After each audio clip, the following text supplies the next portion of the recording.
IBM is actively shedding its legacy hardware operations to rebuild itself as a high-margin software and agentic AI platform. The company originated in 1911 as the Computing Tabulating Recording Company, established by Charles Ranlett Flint to manufacture mechanical counting devices. Thomas J. Watson Sr. assumed leadership and rebranded the firm as International Business Machines in 1924, instilling the disciplined culture that became known as Big Blue. By the mid-20th century, the company operated as the primary architect of the computing landscape, engineering the mainframes that processed the world's commercial data. They established the foundational architecture for the modern digital era with the launch of the IBM personal computer in the late 1900s. Surviving for 115 years in the technology sector requires a specific corporate mechanism: the willingness to systematically cannibalize declining hardware divisions to extract the capital needed to scale higher-margin hybrid cloud and software services. Today, IBM trades on the New York Stock Exchange under its namesake ticker, functioning as a core component of multiple major market indices. The Q1 2026 cap table shows 938.5 million average shares, scaling to 952 million fully diluted. Equity is highly concentrated. Institutions hold 59%, while insiders hold 0.3%. Short interest sits at a remarkably low 2.37%, indicating major holders are betting on long-term value. Instead of attempting to monopolize every vertical, the company secures its market share through a dense ecosystem of strategic partnerships. They operate as Adobe's customer experience partner for Western Europe and maintain 11 separate FedRAMP authorizations to secure lucrative government cloud contracts.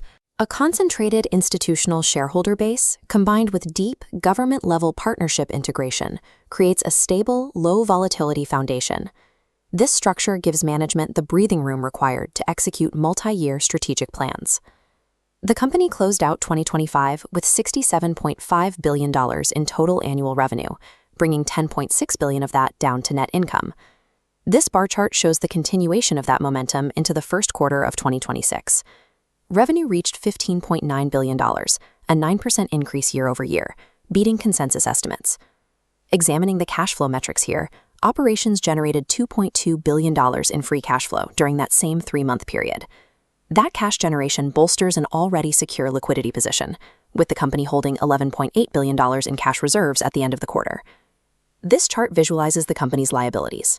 While the total debt load is $66.4 billion, it is crucial to note that $12.8 billion of this is self-funded, financing debt, supported directly by customer leasing agreements. With operating cash flows easily servicing core debt obligations, the company retains billions in excess capital every quarter to fund aggressive, inorganic growth through acquisitions. Management utilizes that capital to construct a unified AI data fabric, acquiring specific technologies to make AI models function efficiently at enterprise scale. In the first quarter of 2026, they deployed $11.6 billion in cash to acquire Confluent. This specific technology allows AI agents to act on real-time data streams in milliseconds, rather than relying on delayed batch updates.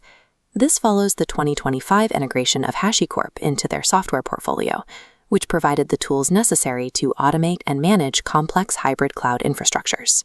Beyond immediate software acquisitions, the company is allocating capital toward physical hardware frontiers, specifically planning the Illinois Quantum and Microelectronics Park from 2026 to 2028.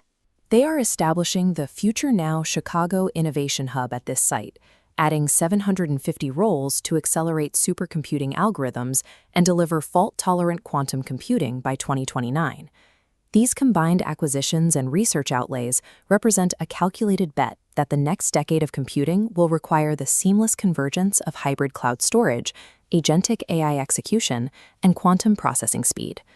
While management funds these long-term hardware and software bets, they must simultaneously maintain the support of their institutional shareholder base. They achieve this by functioning as a highly reliable capital return engine. This line graph maps the company's dividend payouts from 2015 through the present day, tracing an upward trajectory of capital returned. IBM holds the status of a dividend aristocrat, authorizing an increase for 31 consecutive years.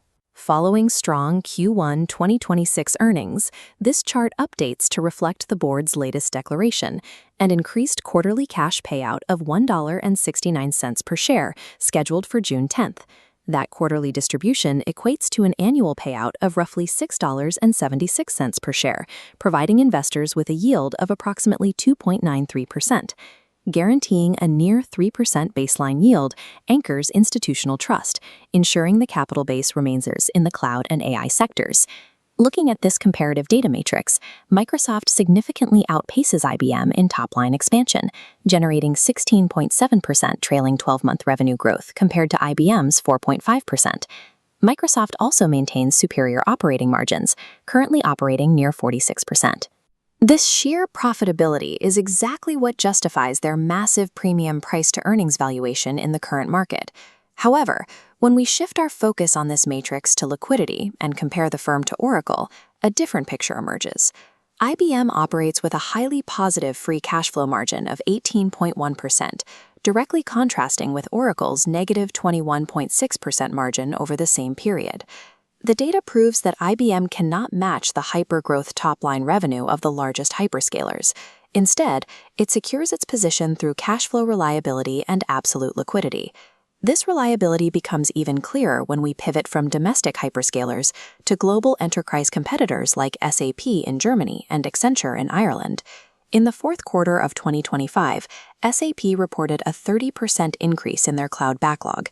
This mirrors the industry-wide surge in demand for AI-integrated software that IBM Software Division is successfully capturing. This line chart tracks stock performance over the trailing 12 months. While the consulting sector faced macro headwinds, IBM's diversified structure protected its equity, returning negative 5.5% compared to Accenture's steep 46.1% drop. IBM functions as a mature, resilient control plane investment.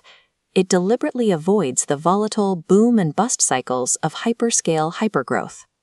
The business model operates on a strict financial loop: extract massive free cash flow from legacy infrastructure, and channel that capital directly into agentic AI acquisitions and long-term quantum research.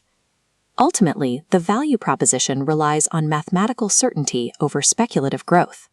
They guarantee a robust dividend yield for their institutional shareholders today